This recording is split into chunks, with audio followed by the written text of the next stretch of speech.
En el silente pueblo de Santa Rosa, Zacatecas, un recuerdo sombrío se cierne entre sus habitantes, una historia real que fue contada por mi abuelita durante las noches de luna llena, cuando la bruma baja y las sombras danzan con mayor fuerza. En esos tiempos, Santa Rosa estaba cubierto por el manto de la pobreza. Las calles estaban llenas de gente humilde, pero trabajadora. En uno de sus rústicos hogares vivía una madre soltera con su hija, víctimas del abandono de un hombre que prometió amor, pero solo trajo desolación. No contaban con suficiente dinero, ni siquiera para comer bien, y la señora era muy humilde. A pesar de la adversidad, la hija asistía a la escuela, pero día tras día, al regresar y preguntar qué había para comer, su descontento crecía al escuchar la repetitiva respuesta de su madre: «Frijolitos, mija». La muchacha siempre expresaba su descontento con gestos de desagrado.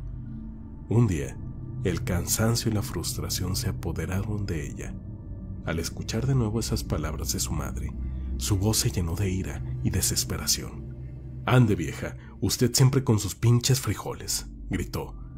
Pero en cuanto se giró para alejarse, una figura aterradora se presentó ante sus ojos. El demonio, con su mirada penetrante y una sonrisa malévola. Aquella chica que antes estaba llena de vida, se paralizó ante la figura espectral. Mientras le rogaba a su madre que la ayudara, que lo viera, la señora, aterrorizada, solo podía ver a su hija llorando y gritando ante una presencia que ella no podía percibir. Desde ese trágico día, la cordura de la joven desapareció. Fue condenada a vagar, comiendo plantas y desperdicios, como un alma perdida. Se convirtió en un espejo del terror, un recordatorio vivo del castigo por la ingratitud y la irreverencia. Los lugareños, en sus reuniones nocturnas, murmuran sobre la chica que deambula por los ranchos, aquella que asegura haber visto al demonio. Y aunque muchos dicen no creer, ninguno se atreve a salir de noche por miedo a encontrarse con aquel espíritu condenado que se dice vaga por las tierras de Santa Rosa.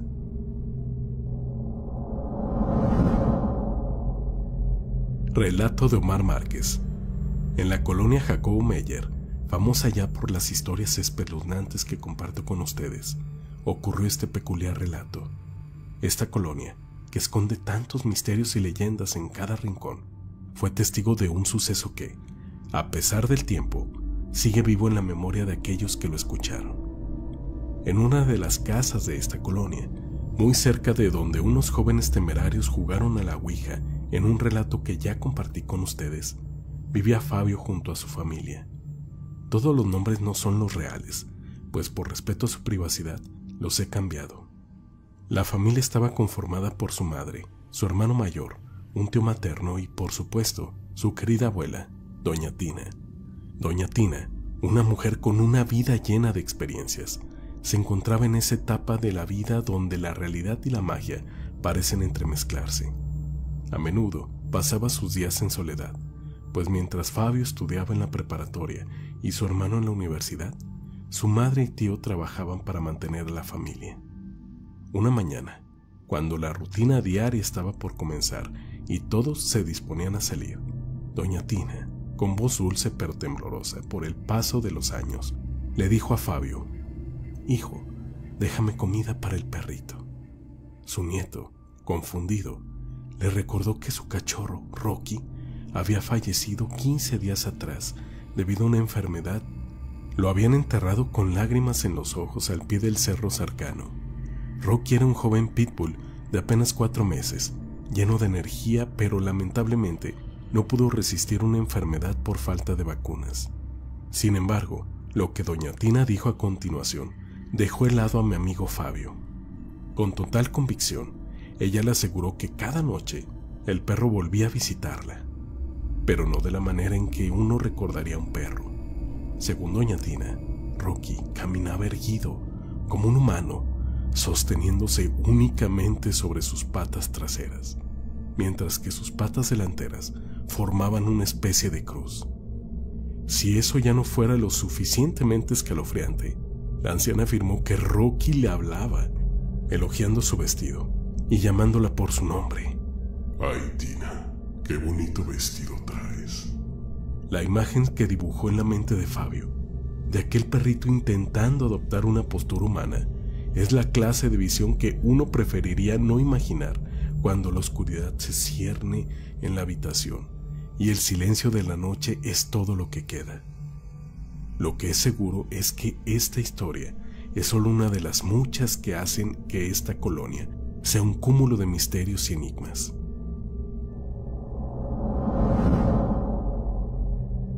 Historia de Lupita Sánchez. Desde el vibrante puerto de Veracruz, les traigo una historia que, aunque no me sucedió a mí, marcó profundamente a mi familia. Es una narración que combina lo cotidiano con lo inexplicable, y aunque cada uno es libre de formarse su propia opinión, les aseguro que lo que les voy a relatar ocurrió tal y como lo escuché. Mi hermano, con quien comparto tantos recuerdos de infancia, vive con su familia, formada por su esposa, hijos y 2 de sus nietos, en una casa que lleva consigo un pesado bagaje de eventos aterradores. Antes de que mi hermano y su familia la habitaran, se decía que una mujer se dedicaba a prácticas oscuras y rituales en ese mismo lugar. Si bien algunos podrían descartarlo como simples habladurías de vecinos, yo lo relaciono con el origen de los extraños sucesos que vendrían después. Un día, aparentemente común, el nieto de mi hermano, un niño muy activo de 8 años, corrió a jugar con sus amigos de la cuadra, como solía hacer. Como abuelo protector, mi hermano le pidió que no se alejara demasiado, advirtiéndole que saldría y no querían perder tiempo buscándolo. El bullicio habitual de los niños jugando fútbol llenaba la calle. Sin embargo, tras una hora de relativa tranquilidad, una inquietud se apoderó de mi cuñada, quien advirtió la extraña ausencia de ese ruido tan familiar. La preocupación fue creciendo minuto a minuto. Mi hermano salió apresurado y encontró a los amigos de su nieto conversando, sentados en la banqueta, pero su nieto no estaba entre ellos. Los niños, con sus ojos inocentes, afirmaron que él se había marchado hacia su casa apenas 10 minutos después de iniciar el juego. La desesperación se hizo palpable. Mi hermano corrió a su hogar y, junto con su esposa, comenzaron una búsqueda frenética. El pequeño patio trasero, con un lavadero, donde solían jugar al escondite, fue revisado casi a cada centímetro sin hallar rastro del niño. El pánico se apoderó de todos. Los vecinos se sumaron a la búsqueda, peinando cada rincón de la colonia. Mi cuñada, al borde de un colapso, ya estaba considerando contactar a las autoridades. Pero, en el clímax de la desesperación, el pequeño apareció desde el patio trasero como si nada hubiera pasado. Ante la perplejidad de todos, lo que el niño relató a continuación los dejó aún más conmocionados. Aseguró que, mientras jugaba, escuchó una voz que lo llamaba desde el patio de su casa. Al seguir el sonido, se encontró con un enigmático hombre de estatura baja, un señor chiquito, según sus palabras, que lo invitó a jugar a las escondidas. Juntos se deslizaron bajo el lavadero, donde aseguró que había una puertita, y, para su sorpresa, emergieron en un vasto bosque. Aunque maravillado por el paisaje, el niño insistió que, a lo lejos, podía oír las voces angustiadas de su familia llamándolo. Al explicarle al extraño ser que debía regresar para que no lo regañáramos, el entorno cambió y se encontró de nuevo en su hogar. La pregunta que quedó flotando en el aire fue: ¿cómo es posible que el niño saliera del patio si precisamente ahí lo habían buscado primero?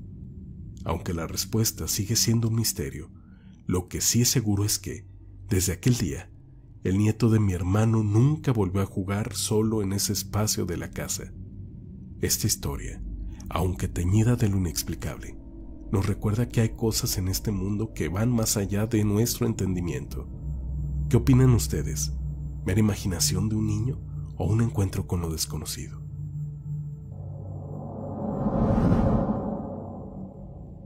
Historia de Laura.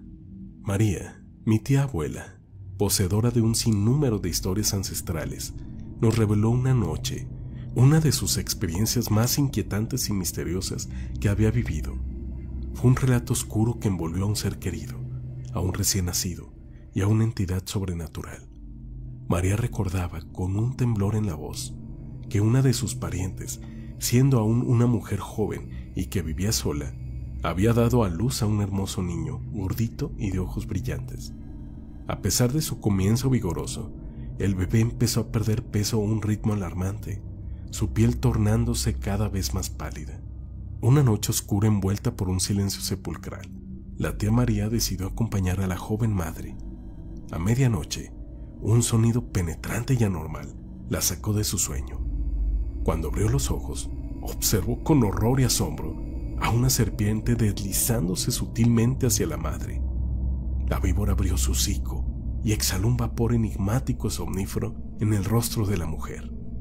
La víbora, con un movimiento ritual, se dedicó a succionar la leche materna, mientras que al bebé le absorbía el lóbulo de la oreja. María, aterrorizada, ahuyentó al reptil con una escoba, pero pronto se percató de que la madre yacía en un sueño profundo, inducida por el letargo que la serpiente le había impuesto con el vaho de su aliento. Aquella entidad era la razón del deterioro del pequeño, consumiendo no solo la nutrición de la madre, sino también la esencia vital del niño. En un intento desesperado por protegerlos, María colocó unas tijeras en forma de cruz, un antiguo símbolo protector, para que ese ser no pudiera volver. Ese ser no era simplemente un animal, sino una bruja, un espectro oscuro que se nutría de la esencia vital y la energía de sus víctimas.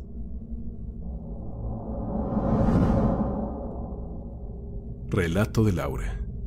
Bajo el manto protector del sol poniente, mi tía abuela solía recorrer las veredas polvorientas de su pequeño pueblo en Querétaro. Con su vieja cubeta cargada de brillantes aguacates, visitaba las rancherías vecinas, vendiendo sus frutos por unos cuantos pesos. Su figura amable se mezclaba con el paisaje desértico, y la gente siempre la saludaba con cariño.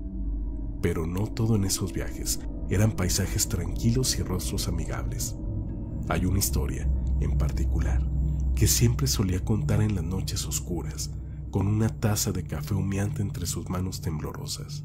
Era una tarde como cualquier otra, con el sol inclinándose en el horizonte y proyectando largas sombras sobre la tierra. Mientras caminaba al lado del río, un movimiento peculiar del otro lado captó su atención. Allí, bajo la sombra de un antiguo sauce, un monito blanco jugaba solitariamente con una pelota. Su color y figura eran tan inusual que, por un momento, mi tía abuela pensó que estaba alucinando. Al detenerse para observarlo, el monito levantó su mirada, sus ojos se encontraron y todo alrededor pareció desvanecerse. La atmósfera cambió, los sonidos del agua y las aves silenciaron. Una pesadez invadió el cuerpo de mi tía, como si las cadenas invisibles del destino la estuvieran jalando hacia ese ser extraño. El mundo giró y el sueño se apoderó de ella, envolviéndole en un abrazo oscuro. Cuando despertó, el cielo ya estaba oscureciendo y las primeras estrellas asomaban en el firmamento. Pero lo más desconcertante no fue la pérdida de tiempo, sino darse cuenta que se encontraba exactamente en el lugar donde había visto al monito, del otro lado del río.